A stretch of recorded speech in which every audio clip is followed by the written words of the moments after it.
This week, I spent some time with Americans across the country who are hurting because of this economic crisis. People closing the businesses they scrimped and saved to start. Families losing the homes that were their stake in the American dream. Folks who've given up trying to get ahead and given in to the stark reality of just trying to get by. They've been looking to those they sent to Washington for some hope at a time when they need it most. This morning, I'm pleased to say that after a lively debate full of healthy differences of opinion, we've delivered real and tangible progress for the American people. Congress has passed my economic recovery plan, an ambitious plan at a time we badly need it. It will save or create more than 3.5 million jobs over the next 2 years, ignite spending by businesses and consumers alike, and lay a new foundation for our lasting economic growth and prosperity. This is a major milestone on our road to recovery, and I want to thank the members of Congress who came together in common purpose to make it happen. Because they did, I will sign this legislation into law shortly, and we'll begin making the immediate investments necessary to put people back to work doing the work America needs done. The work of modernizing our healthcare system, saving billions of dollars in countless lives, and upgrading classrooms, libraries, and labs in our children's schools across America. The work of building wind turbines and solar panels, and the smart grid necessary to transport the clean energy they create, and laying broadband internet lines to connect rural homes, schools, and businesses to the information superhighway. The work of repairing our crumbling roads and bridges, and our dangerously deficient dams and levees. And we'll help folks who've lost their jobs through no fault of their own by providing the unemployment benefits they need and protecting the health care they count on. Now, some fear we won't be able to effectively implement a plan of this size and scope, and I understand their skepticism. Washington hasn't set a very good example in recent years. And with so much on the line, it's time to begin doing things differently.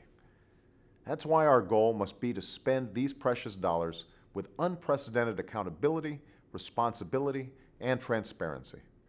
I've tasked my cabinet and staff to set up the kind of management, oversight, and disclosure that will help ensure that, and I will challenge state and local governments to do the same. Once the plan is put into action, a new website, recovery.gov, will allow any American to watch where the money goes and weigh in with comments and questions. And I encourage every American to do so. Ultimately, this is your money, and you deserve to know where it's going and how it's spent. This historic step won't be the end of what we do to turn our economy around, but rather the beginning. The problems that led us into this crisis are deep and widespread, and our response must be equal to the task. For our plan to succeed, we must stabilize, repair, and reform our banking system and get credit flowing again to families and businesses. We must write and enforce new rules of the road to stop unscrupulous speculators from undermining our economy ever again. We must stem the spread of foreclosures and do everything we can to help responsible homeowners stay in their homes. And in the weeks ahead, I will submit a proposal for the federal budget that will begin to restore the discipline these challenging times demand.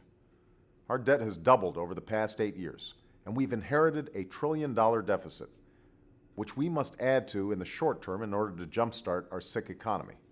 But our long-term economic growth demands that we tame our burgeoning federal deficit, that we invest in the things we need and dispense with the things we don't. This is a challenging agenda, but one we can and will achieve. This morning, I'm reminded of words President Kennedy spoke in another time of uncertainty. Do not pray for easy lives. Pray to be stronger men.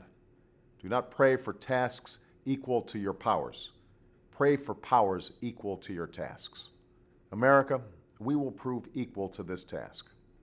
It will take time and it will take effort. But working together, we will turn this crisis into opportunity and emerge from our painful present into a brighter future. After a week spent with the fundamentally decent men and women of this nation, I have never been more certain of that. Thank you.